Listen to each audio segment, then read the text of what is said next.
Learning the foundational principles of photography doesn't have to be complicated. In fact, we're going to be covering more than 80% of it right here in this video. And the best part is, you won't be alone. Hi, yes, I'm Sophia, and I am new to photography and will be learning along with you to hopefully provide my perspective and ask any questions that you may also have during this video. Since Alex and I did our phone photography video, we've purchased a Fujifilm X100VI. But so far I've only used it in the automatic modes, and like many of you watching, I want to be able to utilize my camera with more control. To do that, you'll need to fully understand what exposure is and how to manipulate it properly using shutter speed, aperture, and ISO. Most importantly, we're going to be covering how to use these settings to unlock your creativity in your photography. If you stay to the end, I've even got a bonus tip to get exposure perfect every single time. And I've got a surprise for you. A surprise? Well, yeah, but you got to learn this stuff and pass a quiz and a bunch of stuff. Okay. All right, so what I'm going to be doing is to save you guys time and keep this more concise, but also so that we can facilitate Sophia actually learning this rather than having to worry about the cameras or getting it right or me reading it off and then moving on to the next thing very quickly. What I'm going to do is I'm actually going to instruct her the same way you'll be hearing. So everything she's going to hear, you're going to hear, and then I'll make sure she's asking questions, or if anything doesn't make sense, I'll include that for you guys. Well, that seems to be the most gracious and genuine way to teach you, to save you time, but also make sure that Sophia actually learns this stuff instead of worrying about what's going on in video. How does that sound? Does that work for you? Sounds good. Okay, great. Before learning anything else, the first thing you must understand is exposure. Not how to manipulate it, we're going to get to that, but simply just knowing what exposure is, because it's the foundation of every topic we're going to discuss today. Photography at its core is the art of capturing light. The amount of light we capture is typically denoted in exposure value, or EV for short, and is measured in units of stops of light. Stops of light are not a scientific unit of measurement for light. That's going to be something called lux or lumens. However, they are what is used in relation to a camera. An example is, in this picture, it's -1 EV, or underexposed. In this picture, it's +1 EV, and is considered overexposed. Or this image is 0 EV and is correctly exposed. By going from 0 EV to +1 or -1, you have altered your exposure by 1 stop of light. And 1 stop of light either doubles or halves your exposure. Exposure, when you look through this, that little meter on the side, that's your exposure meter. Okay. That meter goes from -3 to +3. So what does that mean? Depends on how much light it lets in. So what's -3? Not a lot of light at all. Really underexposed. Yeah. So 3 stops of light underexposed. Yeah. To manipulate exposure in photography, there's going to be 3 adjustable components: shutter speed, aperture, and ISO. You might have heard of these referred to as the exposure triangle. The reason they're commonly referred to it as a triangle is because if you draw a triangle and designate each corner to shutter speed, aperture, and ISO, then you put exposure, or EV as you just learned, in the center of the triangle. This creates a nice visual to remind you that these 3 components must work together to properly expose an image. Thus, if you increase the stops of light from one of them, you're going to need to decrease the stops of light from another one to get correct exposure. So in the triangle, Yes. do they all adjust in the same increments? So if I do +1 shutter speed, can I just do -1 aperture? So all adjustments change stops of light, but each of them use different units of measurements we'll get to. So, for example, aperture and shutter speed are not measured in the same unit, which we'll talk about. However, they both manipulate your exposure value or stops of light. In the same way. In the same way. Exposure of light is either captured by a digital sensor or by film that absorbs the light and produces an image. Our goal in photography is to capture a properly exposed image that isn't too dark or too bright with the intention of editing it later on. One thing to keep in mind here is that when learning photography, I'm going to continually repeat the words correct exposure or 0 EV. The reality is there isn't a defined perfect exposure. Recently I did this video breaking this rule altogether. However, in learning, it's a great foundation to start off with in understanding exposure, and then you can break this rule however you'd like. First, we're going to cover how shutter speed, aperture, and ISO control exposure. Then I'm going to cover how each of those can be used to creatively express your own vision. A shutter is a mechanical curtain that is closed in front of your camera sensor or film to not allow light in until you want to create an image. When you take an image, the shutter will open for a certain duration of time, and this duration of time is known as shutter speed. It's like the camera is blinking. Kind of, because a blink is like, a shutter is more like how long you keep your eye open. A reverse blink. A reverse blink, there you go. So think of a shutter as like, if you want it open for 2 seconds, it's going to open that shutter for 2 seconds and let in light and then close. Yeah. This duration dictates how long your shutter is exposed to light, meaning the faster your shutter speed, the less light you're going to let in, and vice versa.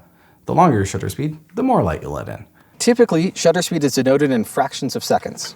So if you look at your camera right here, this dial is your shutter speed. So all of these that are on top of the camera for your shutter speed are on the Fuji are actually 1 stop of light. And you're actually going to learn in a little bit that also this on your aperture ring, these are also 1 stops of light, but we're going to get to that in a second. Okay.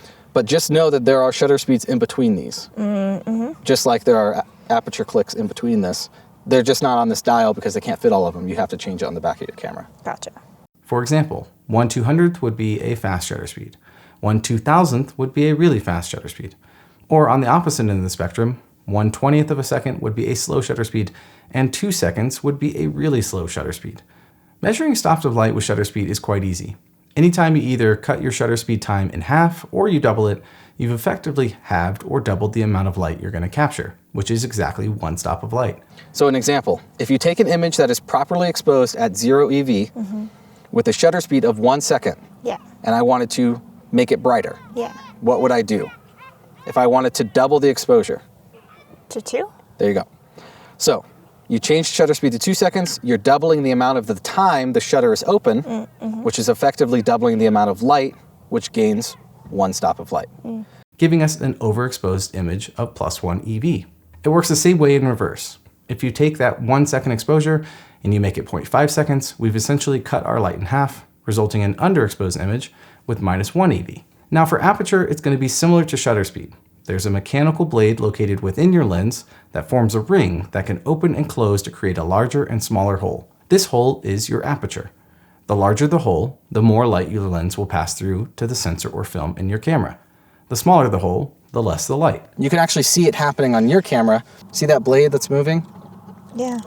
That is your aperture ring. Nice. This is also commonly referred to as an iris, because if you think about it like the iris of your eye, where your iris gets smaller in a bright scene to let less light in, and it opens up big at night to let more light in. Aperture is measured in f-stops. Common f-stops are f2.8, f4, or f11. Unlike shutter speed, which uses a unit of measurement we all inherently understand, time, aperture does not, and it can be a bit more complicated for people to grasp.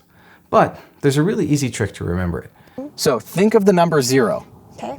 0 is like the hole of your lens, right? So this is letting all the light in. You got a really big hole, 0. So 0, big hole, lots of light. The further you get from 0, the smaller your hole.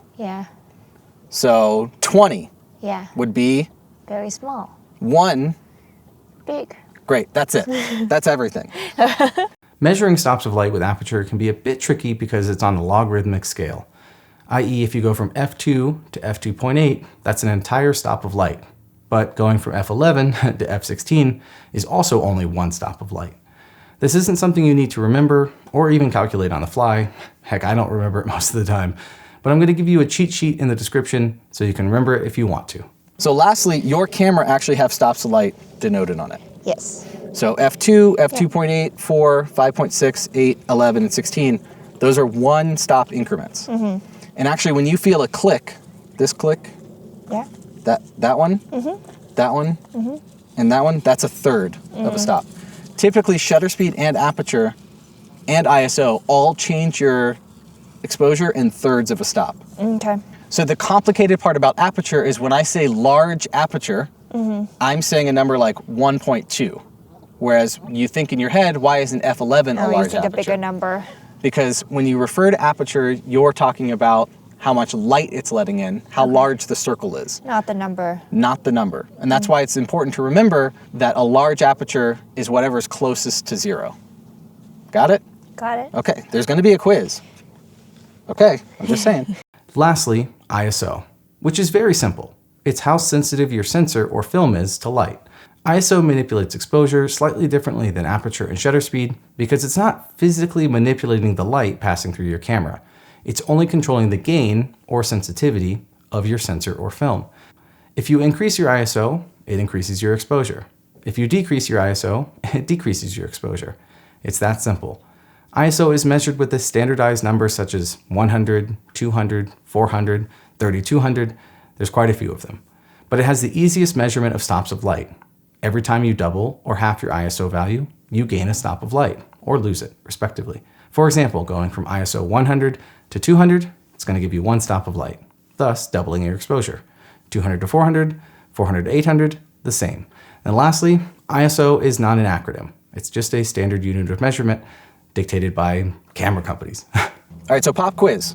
Now that you understand all 3 major parts of the exposure triangle, when they refer to light, I'm going to test you on them. Okay. So, shutter speed. Higher the bottom number in your shutter speed means? The faster it is. Okay.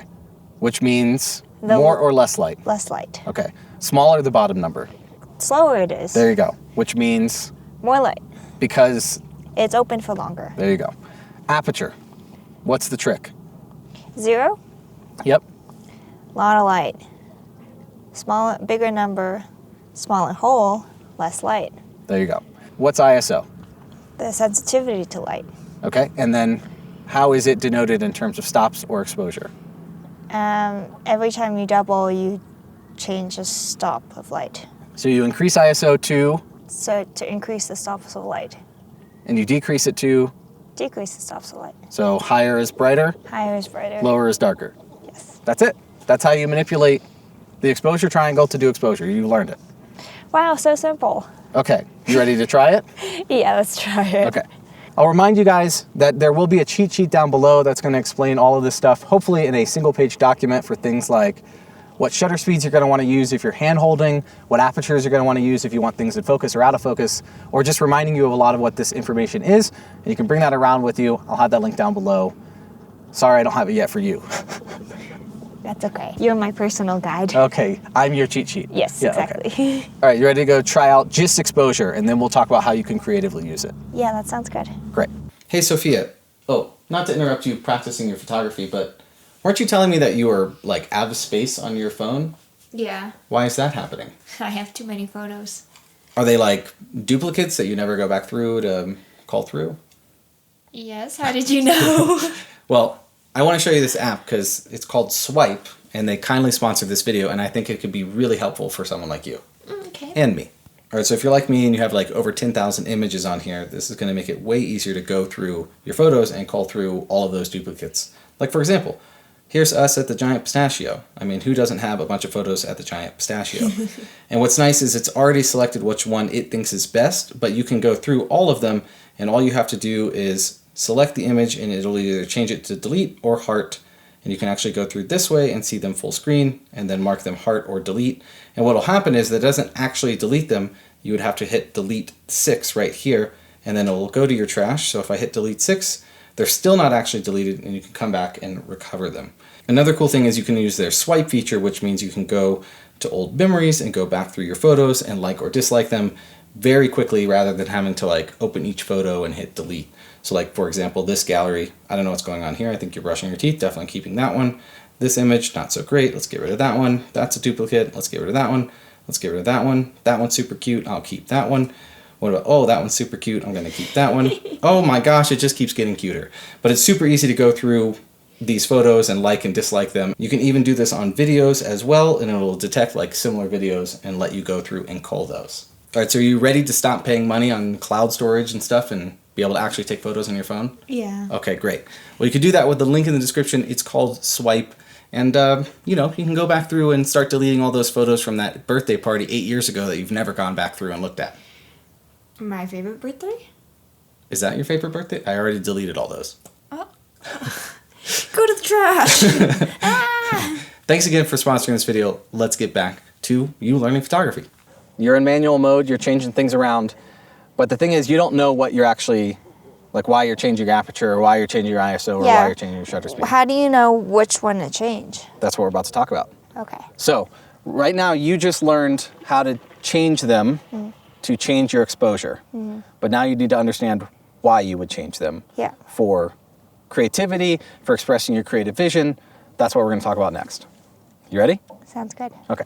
Now you know how each setting relates to exposure, but this doesn't give you any understanding or ability in what these settings do creatively.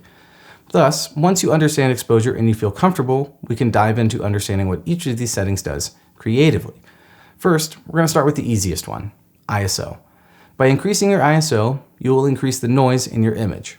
ISO has zero impact on your images creatively and only affects the final quality of your image. Think about it kind of like you're listening to music on the radio. Although I suspect many of you watching this right now might have never even used a radio, but still. Follow along if you can. As you turn up the radio, the music gets louder, but simultaneously, it also becomes more distorted and filled with static. This is the exact same for ISO. As you increase your ISO, your exposure will get louder at the cost of more static. Noise. Noise. And What we don't is want noise? noise in... Noise is bad. Correct. Okay. Noise, bad. Is noise like grain? No. Grain people like. People like grain. Noise people don't like. Oh, okay. They're similar, Okay. but not the same. A rule of thumb is to set your ISO last after deciding on your shutter speed and aperture. My advice though is as you're learning photography, just set your ISO to auto. Many modern cameras allow you to set boundaries on your auto ISO so that it won't go too high and create too much static. However, with modern denoising and newer cameras, I've also taken plenty of professionally worthy images at high ISO. Thus, especially when you're learning, just set it to auto and don't even worry about it. This is going to drastically expedite learning photography, and once you feel super comfortable with shutter speed and aperture, then you can worry about ISO. All ISO changes is the quality of your image. Would you not just keep your ISO low all the time and then just adjust the other two to compensate? Absolutely. No. Exactly. Oh, okay. But what if I'm shooting the stars? Oh, and you can't. Correct. Oh, I see. So then you have to boost your ISO. Gotcha. Most of the time out here in a scene like this, you just keep your ISO as less as possible. However, what if you're shooting these flying birds Yeah. and you need that fast shutter speed because that's what controls motion? Yeah. You might have to boost that ISO up, Okay. which we're jumping ahead. We haven't got to shutter speed yet. Oh. You're being an overachiever right now. Shutter speed is going to be all about how you want to freeze motion. As a baseline for most genres of photography that typically include things in motion like street, wedding, or wildlife, you're going to want to freeze enough so that everything is sharp. It's also the main factor in getting sharp images. You've had this problem a lot when you take images of me, when everything's on automatic and I'll just be walking towards you and they always come out blurry. That's because your shutter speed is too slow. Not because you don't stop and smile with my photos. No, but see, if you use the correct shutter speed, I wouldn't have to stop. You would just get me. To do this, you're going to use faster shutter speeds. Something like 1/200th of a second for street photography, 1/400th of a second for walking down the aisle, or even 1/1000th of a second for birds in flight. Learning the correct shutter speeds is going to come with practice, and one thing to keep in mind is you can't ever have too fast of a shutter speed when it comes to freezing motion. Now, as a landscape photographer, I spend a lot of my time on a tripod trying to blur motion, allowing movement and motion in my image to have a creative effect such as smoothing out water from a waterfall. These are created using longer shutter speeds like 1/2 a second or 1/5 of a second.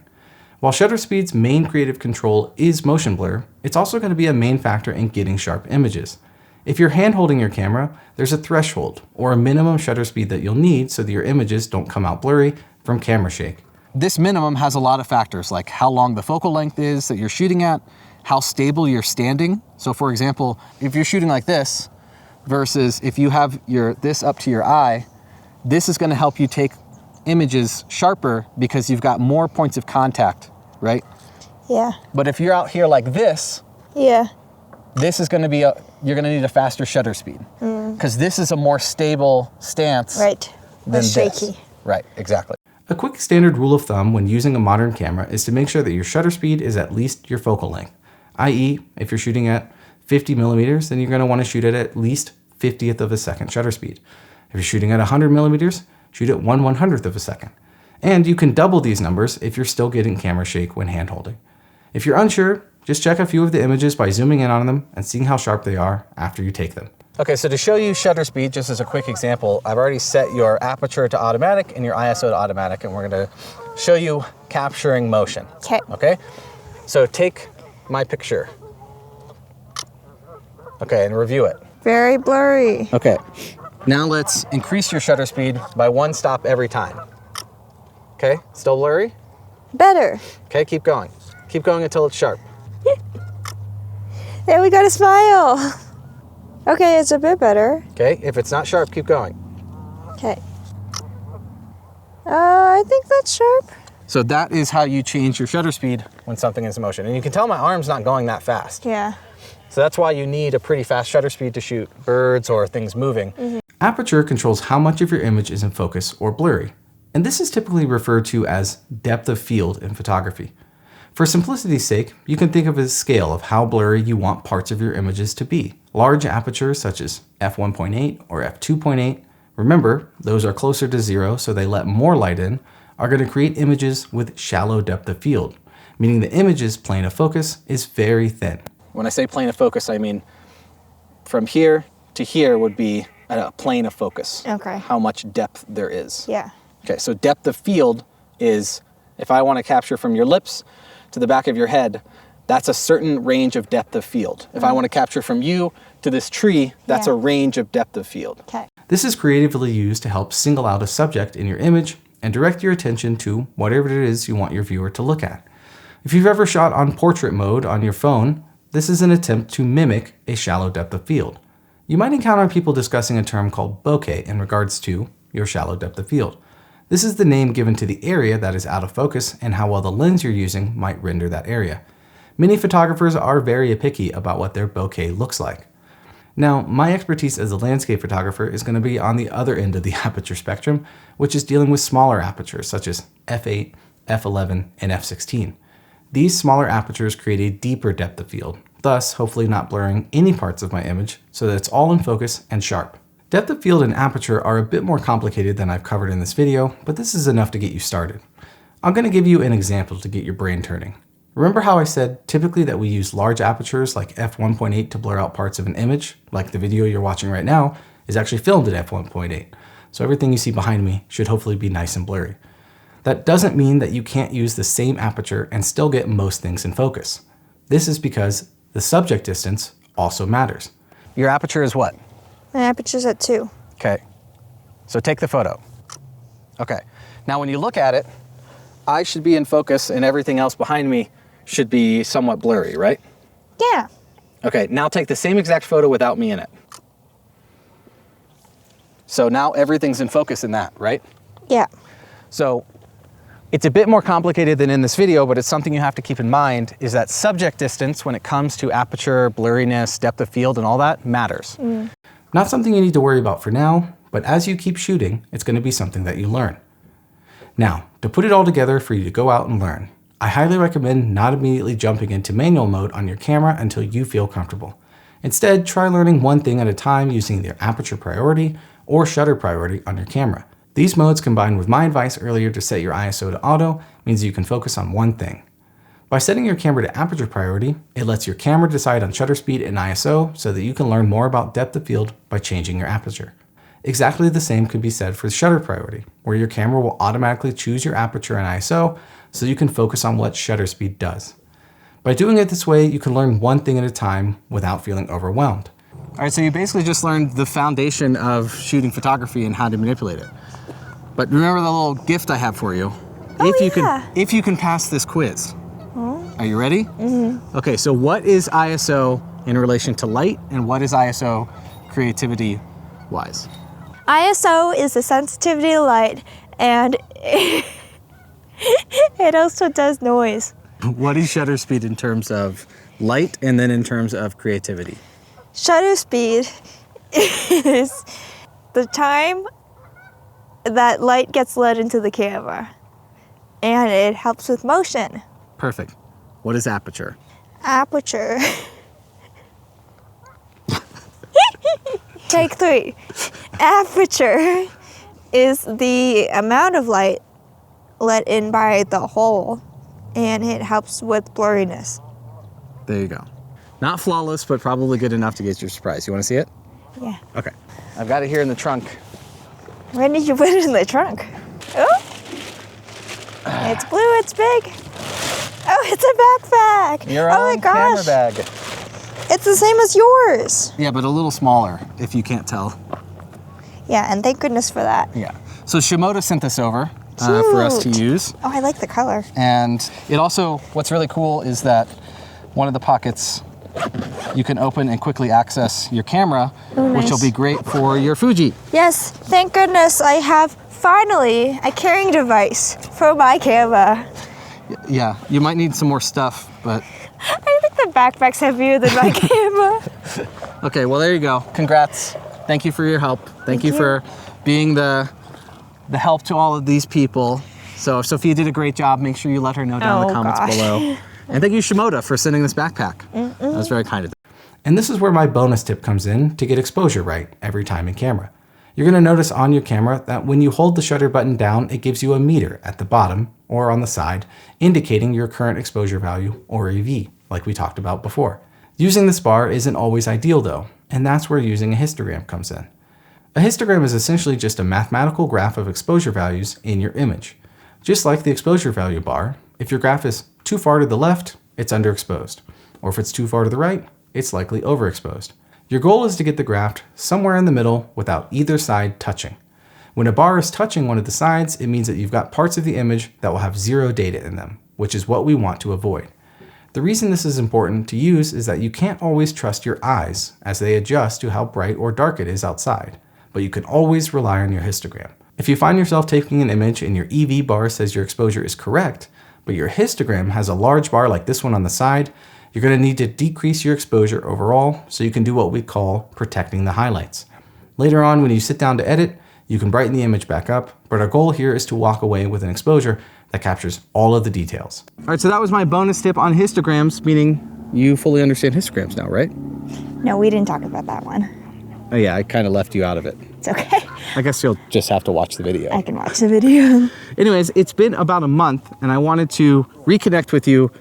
Well, I see you every day, but in the video, I wanted to reconnect with you and ask you how it's been shooting in manual mode since we filmed all the stuff that we filmed and you learned how to use the exposure triangle and shutter speed and aperture and all that stuff.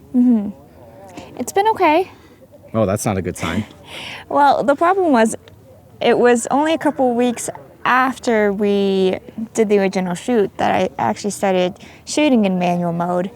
And in a couple weeks, I forgot everything. Oh, good. That's good. Yeah. Thank you.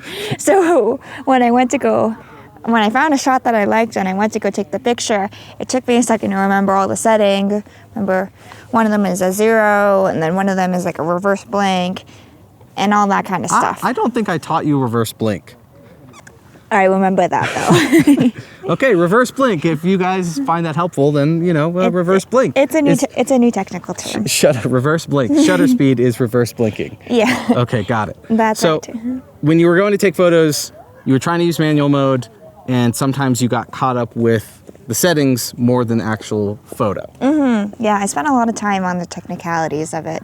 So then when I found the photo I liked, it took too long to take the photo and a cloud came over the scene and there was no light left.